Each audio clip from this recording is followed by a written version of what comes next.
gets the most exposure. Grab one when you need a sugar boost. Always keep a few treats you can offer your co-workers. Survival Kit Level 2. These are for hunger pangs before and after a meal. You'll need them when you take a coffee break with your office buddies. Survival Kit Level 3. Trash talking your boss with your soulmate. Did you survive in the workplace? Office romance? Be careful. Even the photocopier knows all the gossip.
In our headlines on this Friday, February 14th, here in South Korea.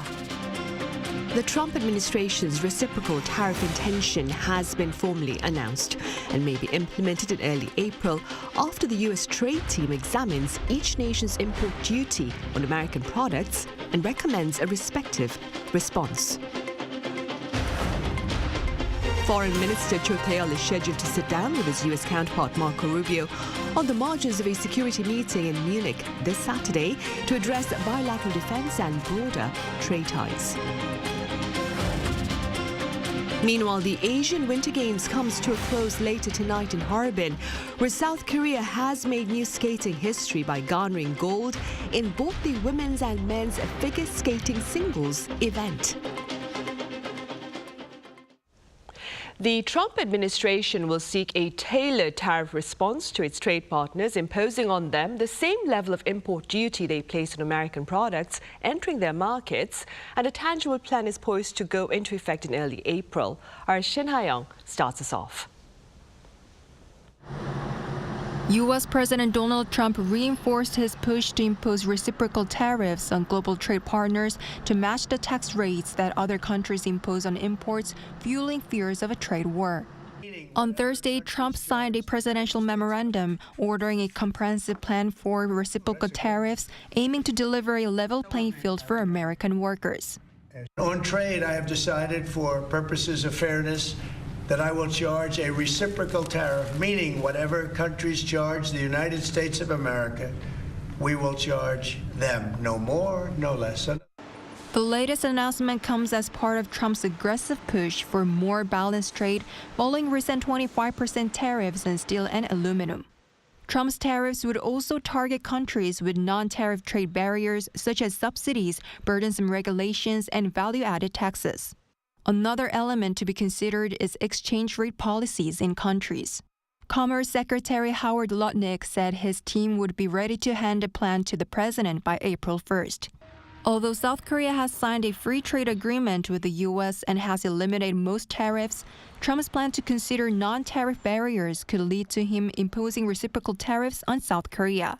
South Korea posted a record trade surplus with the U.S. last year. Trump has also signaled potential tariffs on automobiles, with the White House also seeking to renegotiate the U.S. Chips and Science Act, which could affect South Korea's top two exports to the U.S., raising concerns about further economic impact.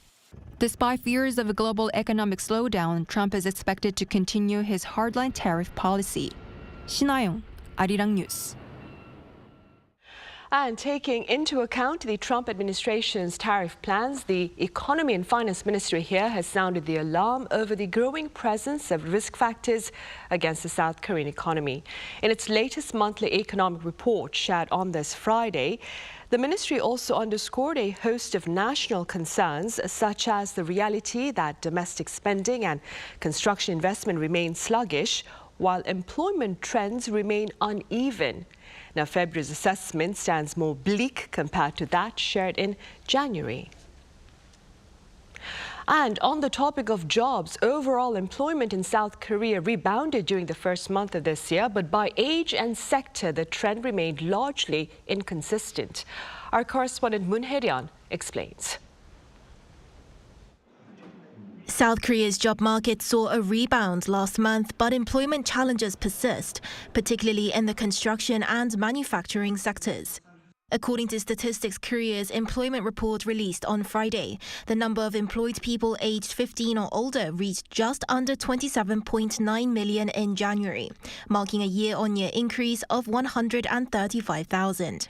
This comes following a decline in December.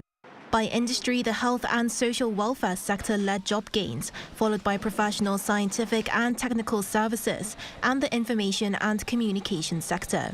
However, jobs in construction saw the biggest decline since data collection began due to a slump in the construction sector, alongside a drop in manufacturing jobs for the 7th straight month, despite booming semiconductor exports. Retail and wholesale employment also saw losses, marking 11 consecutive months of decline. By age group, employment among those aged 60 or older saw the biggest increase, adding 340,000 jobs. In contrast, younger workers struggled. The number of employed individuals aged 15 to 29 dropped by 218,000, the sharpest decline since January 2021. With this latest data, the country's finance minister and acting president Choi Sang-mok pledged a series of measures to vitalize the country's job market during an economic policy meeting on Friday. We will create over 1.2 million public sector jobs by the first quarter, the highest number ever, through expedited hiring. State-run institutions plan to increase new recruitment from 20,000 last year to 24,000 this year and raise the proportion of long-term internships that are particularly favored by young job seekers. The government also signed an agreement with 6 major business associations to strengthen employment initiatives in the first half of the year. Beyond direct job creation, Choi outlined plans to allocate 7 trillion Korean won, just under $4.9 billion in social infrastructure budgets, and 17 trillion Korean won in public institution investments to support the struggling construction sector. Employment and Labour Minister Kim Mun-soo, who also attended the meeting, announced the launch of a platform next month to provide tailored job matching services to young job seekers looking to find work after graduation. Moon Hae-ryun, Arirang News. In other news, the Constitutional Court has extended by 1 week the formal hearings of President Yoon Suk-yeol's impeachment trial and accepted his request for Prime Minister Han Duck-soo to take the witness stand. Now, following his announcement, that is, late Thursday of a 9th hearing scheduled for next Tuesday afternoon, the court today announced a 10th hearing for Thursday afternoon, during which the Prime Minister will be questioned. Also, former Deputy Director of the National Intelligence Service, Hong Jang-won, will return to face questions from the President's defense team, while National Police Agency Commissioner General Cho Chi-ho will be questioned by both sides after missing 2 earlier sessions owing to health reasons. Meanwhile, the President's legal team has filed a petition requesting a change in the date of the 10th hearing, citing insufficient time for preparation as the President also faces a criminal trial expected to start on the same day, that is February 20th. The National Assembly today kicked off its 3rd and final day of government interpellation. Social matters took center stage with the heads of Labour, Safety and Education ministries fielding various questions on ensuring broader public safety. Lawmakers urged the government to hammer out measures to better protect children within school grounds, especially in light of the recent shocking murder of a young elementary school student by a teacher in Daejeon. They also called for plans to better prevent workplace bullying and to improve the overall working conditions for contract and freelance workers.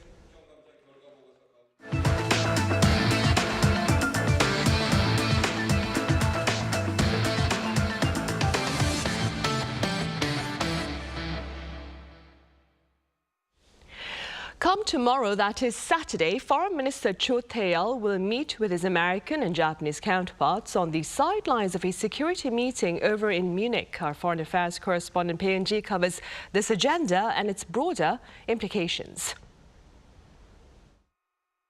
South Korea's foreign minister left for Germany on Friday afternoon to take part in the Munich Security Conference. There, Cho Tae-il will hold talks with his American and Japanese counterparts, Marco Rubio and Takeshi Iwaya, on Saturday local time. Seoul's foreign ministry said it hopes the meeting will become an opportunity to discuss ways to handle North Korea's nuclear threats and economic security issues. This is the first time that the three officials are meeting since U.S. President Donald Trump returned to the White House on January 20th. Pundits say this signifies that the trilateral cooperation will continue throughout Trump's second term in office. In a press conference on Friday, the Japanese foreign minister hinted that the three countries will reaffirm the importance of their partnership during the meeting. And also on Saturday, Cho will sit down for a separate bilateral meeting with Rubio, where they will likely address the two countries' alliance and ways to boost security cooperation.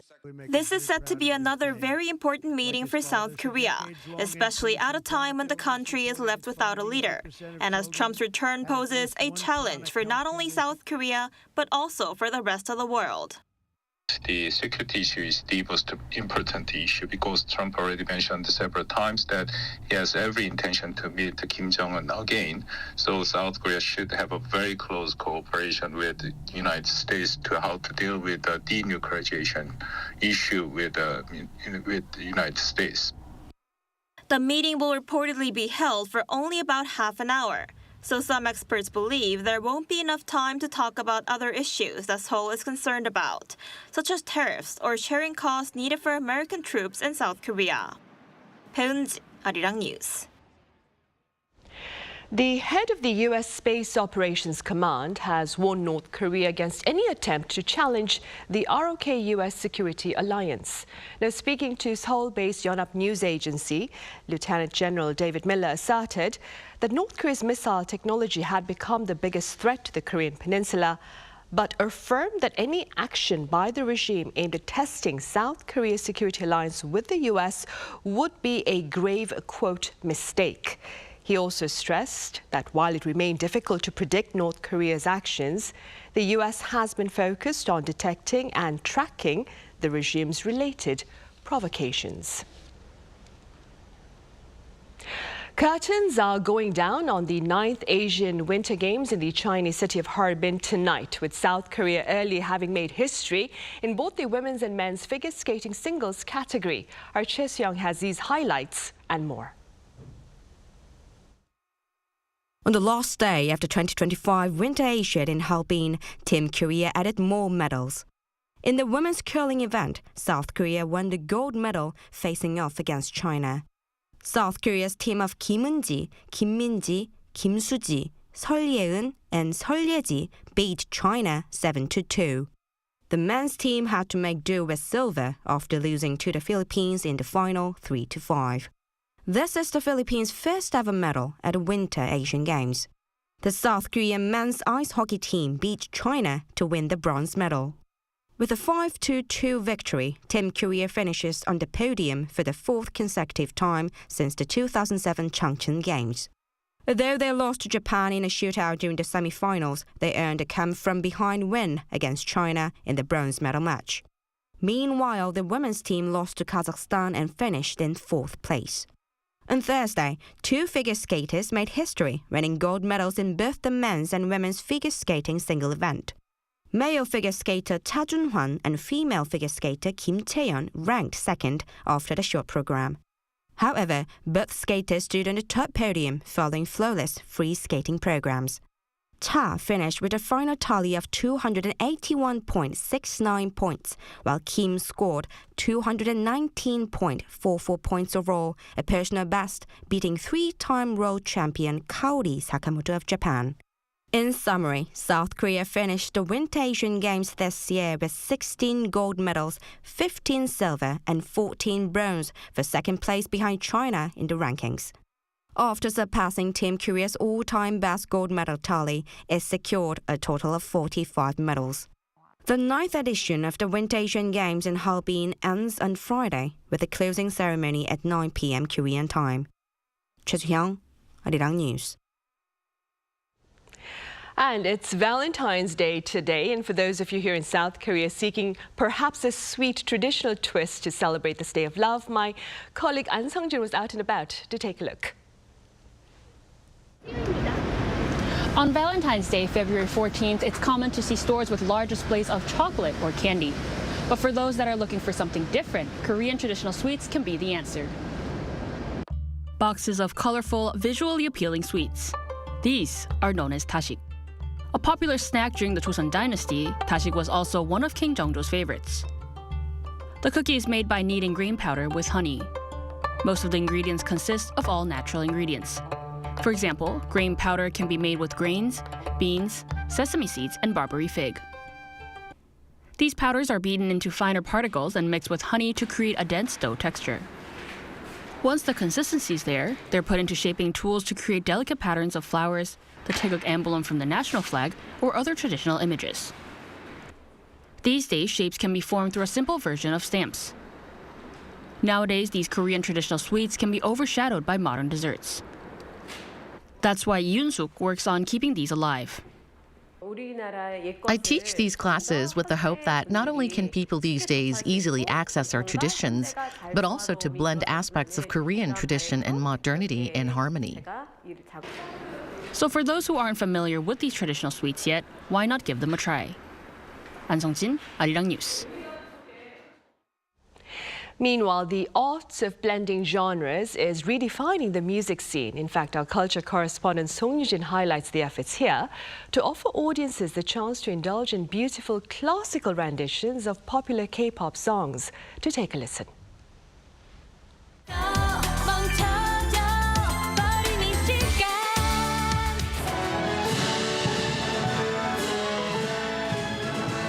This 2007 hit by SM Entertainment's girl group Girls' Generation, Into the New World, has jumped into a new world, the world of classical music. Since 2020, SM Entertainment and the Seoul Philharmonic Orchestra have teamed up with 8 classical renditions of songs by artists such as SHINee, Red Velvet, and aespa. Now they've brought the world's first ever K-pop orchestra live concert to Seoul. It's the first of a kind in that the entire setlist performed by the orchestra is K-pop songs. So we're very proud of that. Performing over a dozen K-pop songs is a new experience for everyone, starting with arranging the music. The key was to keep the original while adding originality. When arranging, we sample works by famous classical music composers. We looked for pieces that would blend well with the original K-pop track to stay true to the original and highlight the classical elements. Then it was practice, practice, and more practice until every note hit the mark. We watched the original performance videos and compared them to the sheet music. Our goal was to bring the lyrics, rhythms, melodies, and emotional depth of the K-pop tracks into our orchestral performance. Finding this new groove wasn't easy. The orchestra's associate concertmaster compares it to learning a new language. Because we're so used to playing all the, normal classics, Beethoven, Mahler, Brahms, and then now, all these K-pop songs. So it's been a little bit, kind of like challenging in a way. But in the end, they discovered the beauty of crossing genres and unlocking new potential. We're taking K-pop's flashy performance and transforming it into something you can appreciate with just your ears. We're not just playing melodies. We're reimagining K-pop as 21st century orchestral music. Even if you're not familiar with the original songs, you'll find something to enjoy. Two genres worlds apart have come together to strike a chord, creating something groundbreaking, making classics trendy, and turning trends into timeless classics. Song Yoo-jin, Arirang News.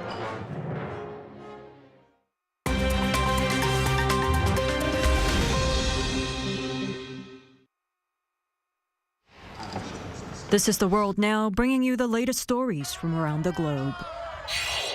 On Thursday, UK Foreign Secretary David Lammy met with Chinese Foreign Minister Wang Yi, marking the revival of the UK-China strategic dialogue after a 7-year halt. The talks in London encompassed bilateral economic cooperation, international security, and areas of contention. Lammy emphasized the importance of addressing issues where the UK and China do not always see eye to eye, stressing the UK's concerns in some areas. Key points included China's support for Russia amid the ongoing Ukraine conflict, human rights issues in Hong Kong, and the situation in Xinjiang. British Prime Minister Keir Starmer also attended the meeting of two foreign ministers, highlighting the UK's dedication to establishing a consistent and respectful bilateral relationship. In the German city of Munich, a driver drove a car into a crowd, leaving at least 30 people injured. On Thursday local time, a white Mini Cooper plowed into a crowd at a trade union rally near Munich's central train station. The driver, a 24-year-old Afghan asylum seeker, was arrested. The incident injured 30 people, including children, and several victims sustained serious injuries. Authorities believe the act was deliberate, though the exact motive is still being investigated. The suspect had a history of minor offenses, and his asylum application had been rejected in 2020. Yet deportation was deferred due to safety concerns in Afghanistan. In Panama, President Jose Raul Molino said Thursday that the country received its first U.S. deportation flight the previous day, carrying 119 migrants from various nationalities, including China, Pakistan, and Afghanistan. The initiative follows an agreement with U.S. Secretary of State Marco Rubio, designating Panama as a transit point for deported individuals. The migrants will be temporarily housed in a shelter in Panama's Darien region before being repatriated to their home countries. 2 more flights are planned, totaling approximately 360 deportees. Sports industry news site Sportico released its list of the highest-paid athletes in 2024 on Thursday, with Portuguese football player Cristiano Ronaldo on top for the second consecutive year, with $260 million earned. Stephen Curry, Tyson Fury, Lionel Messi, and LeBron James completed the top 5. The top 100 athletes collectively earned $6.2 billion, marking a 14% increase from the previous year. Notably, no female athletes made the top 100 list, with the highest-earning women being tennis star Coco Gauff, with total earnings of $30.4 million. Choi Ji-hee, Arirang News.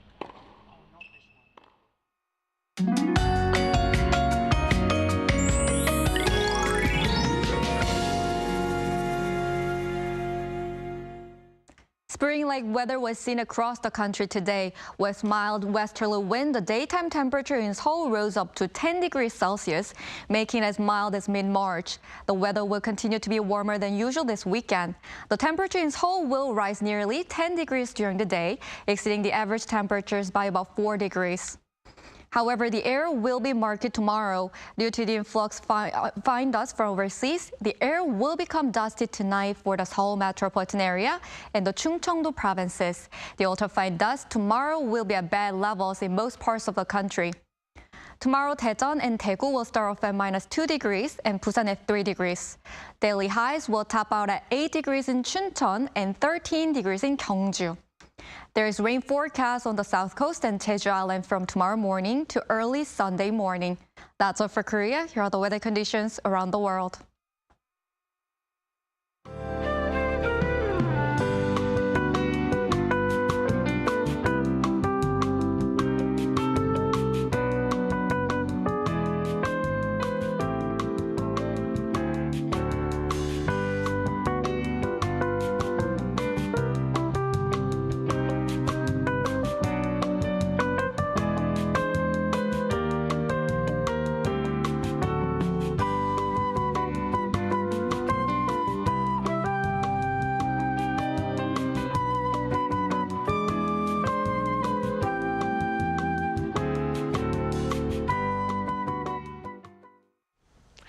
Right, those are the headlines at this hour here in South Korea. Coming up right after this break is our daily panel session, so do stay with us. In the meantime, thank you for watching.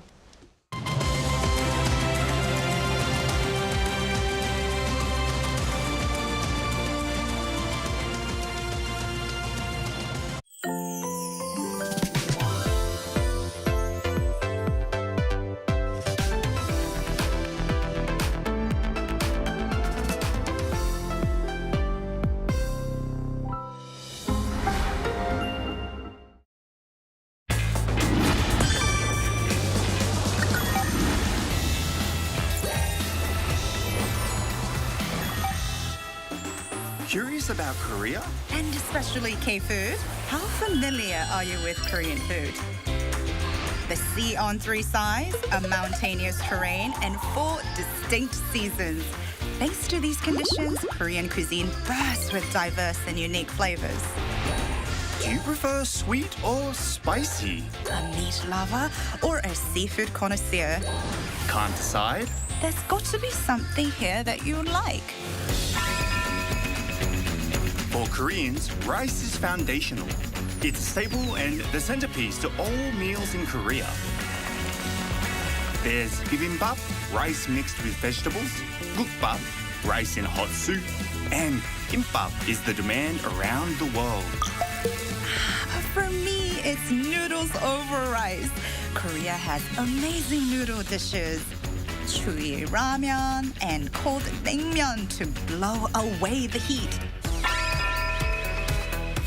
A meat lover here, pork, beef, chicken, I like them all.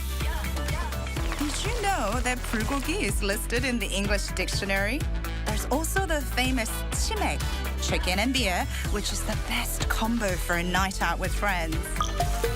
Surrounded by the sea on 3 sides, Korea has a great selection of seafood, from raw fish to piping hot seafood soups. It's mouth-watering just talking about it. The 2 pillars of Korean condiments, gochujang and soy sauce. Ooh, what do you prefer? Gochujang. I like anything made with gochujang. In general, Koreans love spicy food. I prefer the soy sauce base.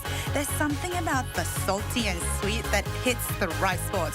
I think even those who are trying Korean food for the first time will really like it. But that's not all. We can't leave out the street food. If you're in Korea, it's a must-try.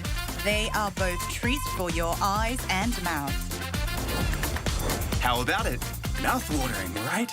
Korean food, you've got to try it. Discover a whole new world of flavors.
As many would say, the quest for love has been a timeless pursuit.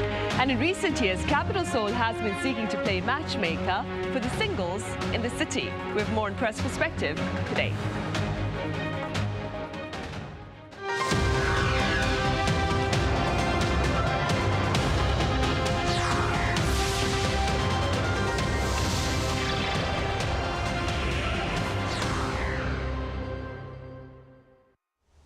Hello and welcome to yet another edition of Press Perspective. I'm Min San-hee. Valentine's Day is here for those of you who may not be aware, and accordingly, we start our panel session today with efforts by local authorities to play Cupid.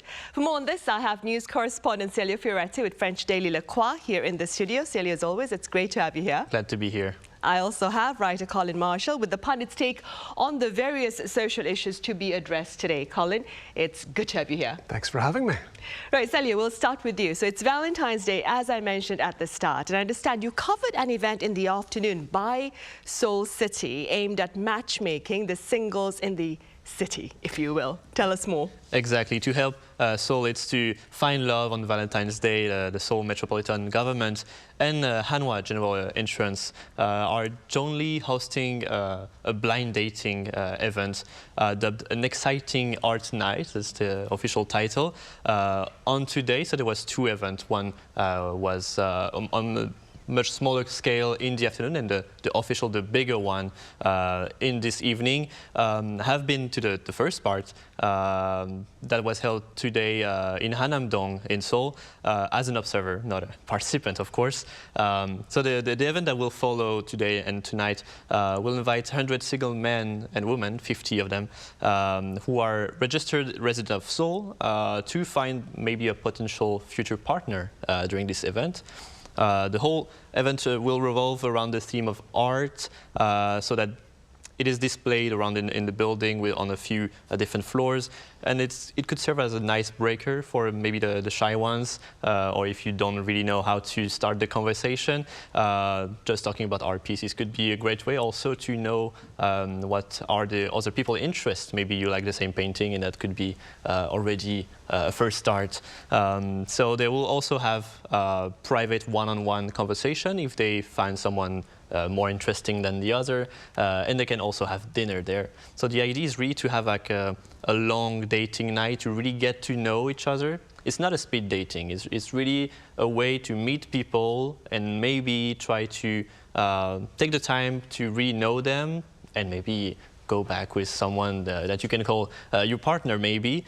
So at the end of the event, each participant will have to choose 3 names that they preferred in the evening. And the city of Seoul will contact them the next day to see if there's matches, if someone also picked your name. And if there's a good match, then maybe there's a new dates happening in the future. For this event, unmarried men and women aged to 25 to 45 could apply for it.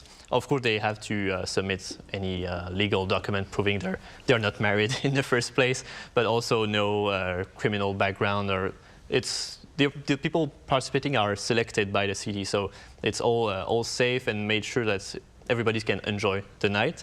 So I just been there this afternoon.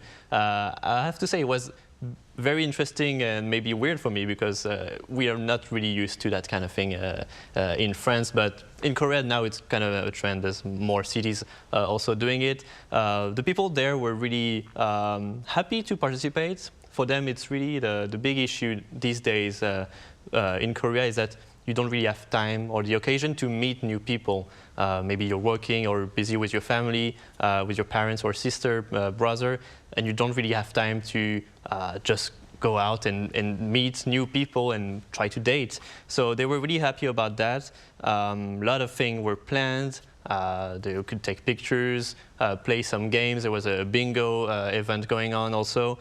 And so far, that was just like the test run this afternoon. So they didn't really, we didn't have any results officially. We'll see maybe tonight. The city of Seoul is quite confident in their program. They said last year when they tried with a different formula, they had 22 couples made on the events out of 100 possible couples. So it's quite a good result. We'll see how this one goes, and they're planning to do a few more of them throughout the year also. Right, so it's not an annual event. It could take a couple of times throughout this year then. Right. Colin, a number of these matchmaking events organized by local government authorities have made international headlines as well. Could you share a few of them with us? That's right. It's not just Seoul. One example is the Boston Globe in the U.S. recently devoted an article to and incorporated into their news podcast coverage of this matchmaking event, a similar matchmaking event in Seongnam, a satellite city of Seoul, which makes the news for various reasons. But it's a city known as being filled with tech companies or companies that have young professionals, that hire young professionals. So there's a certain sense of, I don't know if you want to say elite, but a certain stratum of society. And there are many singles available in that stratum is the idea. And Seongnam City is going to bring them together in a series of events. This was not speed dating. This wasn't like everybody gets 15 seconds to talk. These were a series of events, each hours long, according to this article.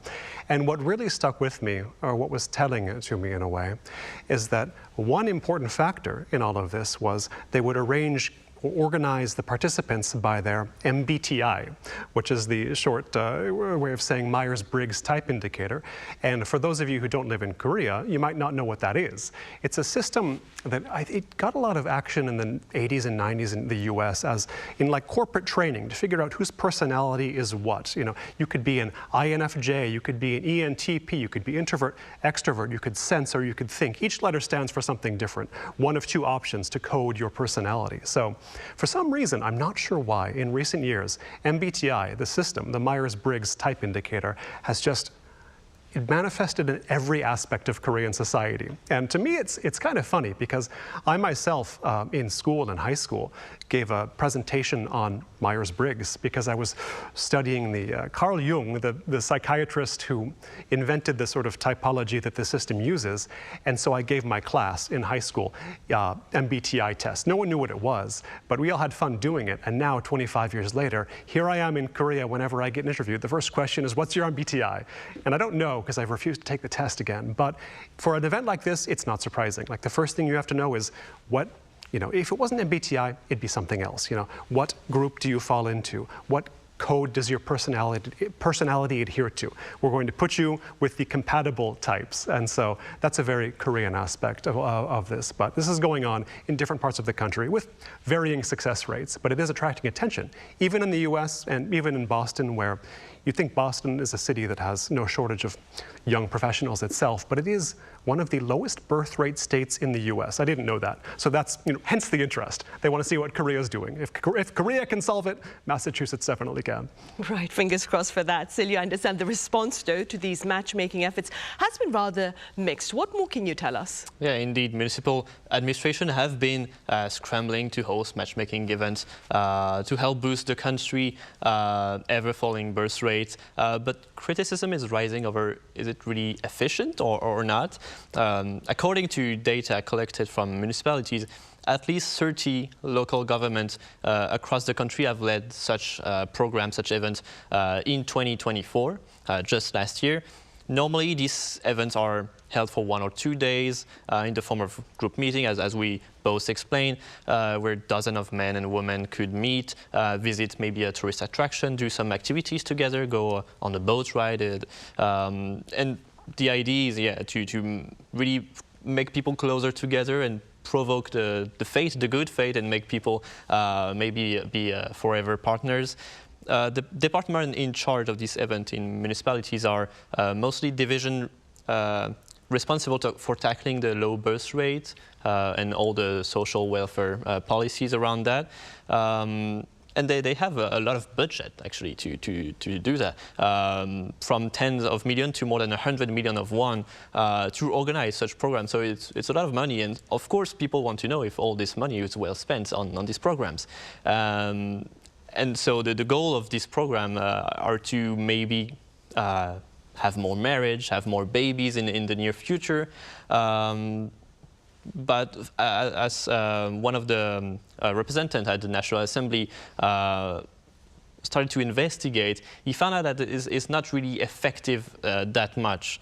A total of 4,000 people have participated in this matchmaking program run by local government over the past years, but only 24 people ended up married, actually.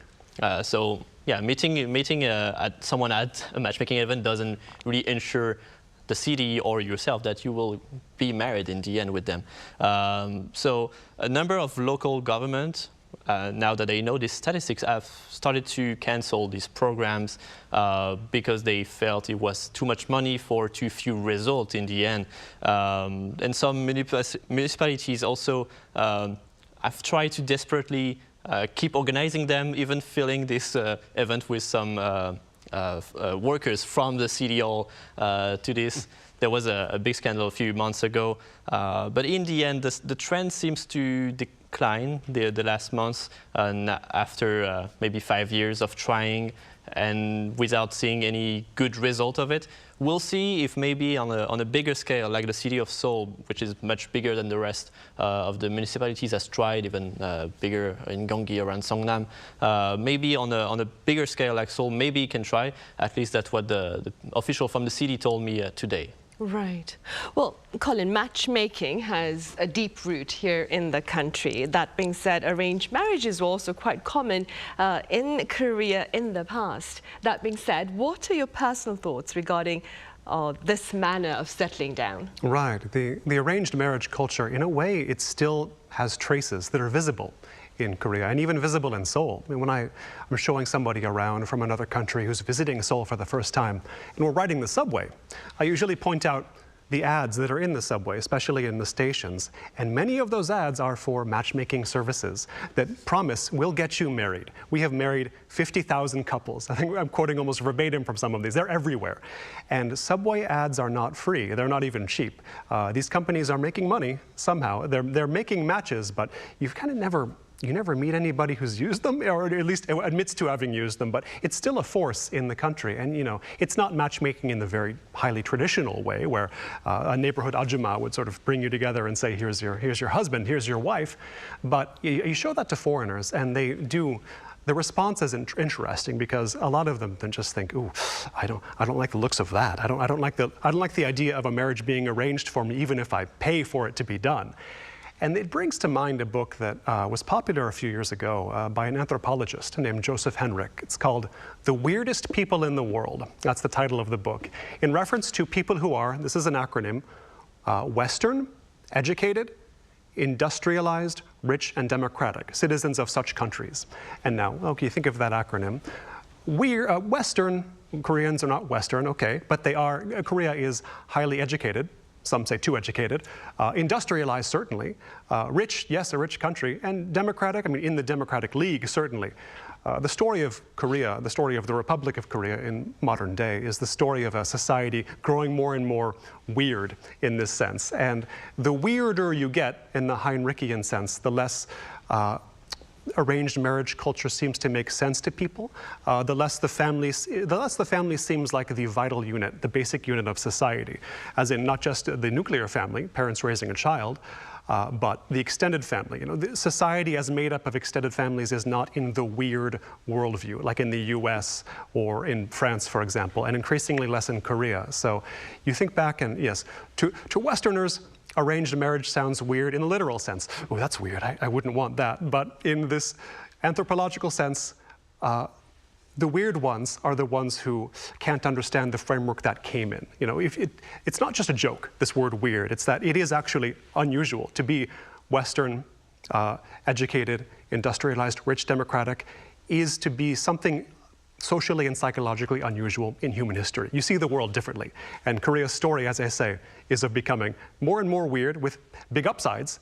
Korea has become much more wealthy, much more comfortable, but, you know, it's not easy for society to become weird in that way. And we can still see traces of the past manifesting in new and sometimes surprising ways. And I think they will continue to do so. Right, going ahead, of course. Right then, Celia, meanwhile, the 9th Asian Winter Games comes to a close in the Chinese city of Harbin tonight. What have been some of the headlines regarding this particular event in the foreign media?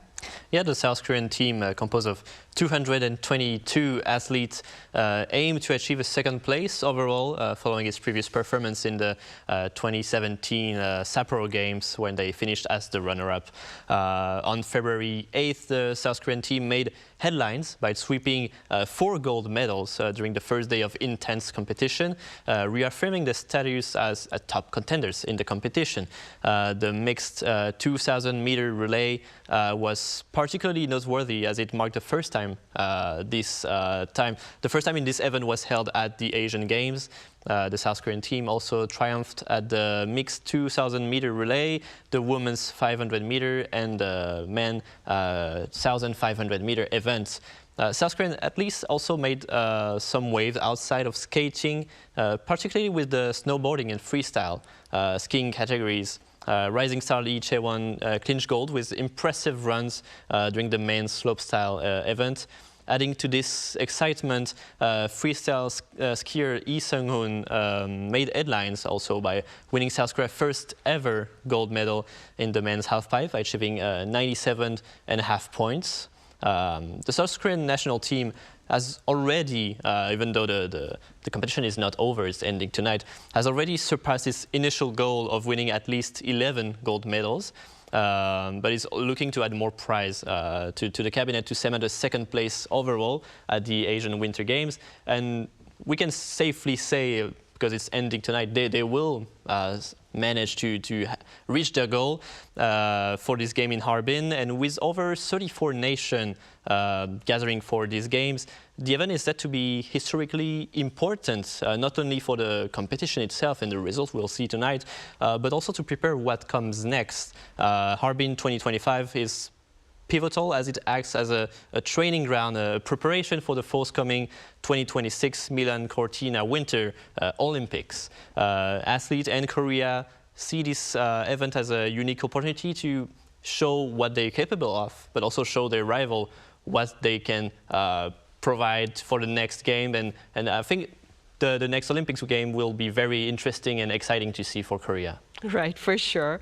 And Colin, beyond the medal count, the foreign media, they've also covered that as quite a bit of the so-called Gen Z athletes leaving their mark on global sporting events in recent times. What have been some of the contributions by Korean Gen Z athletes, do you think? Right. We should think about the breakdown generationally here. You hear the expression MZ generation all the time in Korea. That's supposedly everybody born from 1980 through the year 2000. Well, pretty wide swath of humanity there. But then when I hear Gen Z discussed in an athletic context, it tends to be later. They tend to be younger. They tend to be born in the 2000s, which is exactly the age you would expect them to be participating in elite athletic competitions. You're going to be in your 20s or even your late teens, as some of these gold medalists were. And so, yes, there's some of the coverage of the Asian Games this year had the tone of, the Asian Games, they aren't as well known as they used to be, don't attract as much attention as they used to. Some people didn't know they were happening until they were almost over. And so there's that, but then there's this sense that maybe these Gen Z athletes, if you like, can sort of bring more attention to the Asian Games. And maybe they have already in this set of games. For example, there are certain events that Korea excels at, like speed skating. I know Lee Na-hyun and Kim Min-son, gold medalists, have gained some attention. Short track speed skating, for whatever reason, Korea tends to dominate in it and has for quite some time. There were several gold medals, and Kim Gi-lee has got a lot of attention because she's young. She's younger than the others, and as Celio told us, the Asian Games are often seen as a sort of runway, an entryway to the Olympics. And so she's so young that she's going to have her shot and then some, potentially, in the Olympics. For Korea itself, the Asian Games were, in a way, preparation for the Olympics. As we may recall, Korea hosted the Asian Games in '86 with an eye towards sort of getting ready for the Olympics in '88. So there is a sort of national metaphor there as well. What else? So figure skating. Cha Jun-hwan and the Kim Chae-yeon, they just sort of swept their events and beating some serious Japanese competition, as I understand it. And Celio mentioned as well, I took note of Lee Seung-hoon, the skier, because I really wasn't aware that there was such a thing as freestyle half-pipe skiing, but there you have it. I mean, in the Olympics last year, too, in Paris, there were some Gen Z athletes from Korea getting a lot of attention, making waves. In Taekwondo, there was Kim Yoo-jin, she got a gold medal. There was the archer, Im Shi-hyun, I think was her name, and shooting as well. There were many gold medals in shooting, but ironically, all the attention that Korea received for shooting did not go to a gold medalist. It went to her name, Kim Ye-ji, with all the apparatus, and she had good style. She might have been a silver medalist, which is still impressive, but You know, a lot of people in Korea think if it's not gold, it's not anything. Well, there's a lesson for you, because Kim Ye-ji's cultural impact shows that maybe she's not quite Gen Z, she was a little older at the time, but gold is not everything. I think we could take that lesson away from Paris last year. Well, she has impressive composure. Indeed. Right, so let's end on a sobering note then. I understand the latest ranking of Transparency International's Corruption Perceptions Index is available. Do tell us a bit more about this particular list and its broader implications. Yeah, this year Denmark topped the ranking of 180 countries globally with the lowest level of public sector corruption for the 7th year straight in 2024, closely followed by Finland and Singapore. Other countries that made up to the top 10 of Transparency International Corruption Perception Index, that's the full title of the report, included New Zealand, Luxembourg, Norway, Switzerland, followed by Sweden, Netherlands, Australia, Iceland and Ireland. South Korea is ranking 30 with a score 64 out of 100. The report noted that 2/3 of the country scored below 50 out of 100. Transparency 0 to 100 scale, which is derived from 13 independent data sources, and where 0 is highly corrupt and 100 is very clean. What was interesting in this new report is Transparency warned that the balance was tipping toward greater corruption in the world globally, posting significant declines in more countries than in the past 12 years. And a few countries have seen actually their score improved over the last years. What was very interesting in the last report, the report also warned that corruption was undermining effort to combat the global climate crisis, putting $1 trillion of government funding, spending, we don't exactly know where, but through corruption, all this money that is injected to make a green transition, green energy, is being lost somewhere for some people's profit. So the CEP, Mara Martini, chief organizer, said it's imperative to take urgent action against this corruption that is harming not only the society, but the planet and the environment, because that's a lot of money that is going to waste every year. And so we should really track down where that money goes so we can make sure it goes to the right project for the environment. So there is maybe a need to talk multilaterally. I know it's maybe not the tendency these days to have like a big discussion, but it's really important to make sure all of our efforts are made to really achieve the goal we set. Right, for sure. With Korea right now ranking 30th, is it out of 180 nations with regard to perception about corruption within the public sector, as seen by members of the public, or is it business people? Oh, it's based on data sources in the public sector. Okay. Right, for sure. So for now, though, there is definitely room for improvement. There is, but so far, Korea is not the worst case, not at all. So it's quite far. It's the average for like Europe or US. So right. Quite good. Good to know that. All right, that's all the time we have today. Celia, as always, thank you very much for your time and your thoughts. And Colin, thank you very much for your insights. Thank you. Right, well, that ends this week's editions of Press Perspective. We return with more panel sessions next week, ranging from diplomatic endeavours to end violent confrontations to preparations for tougher global trade. Join us then.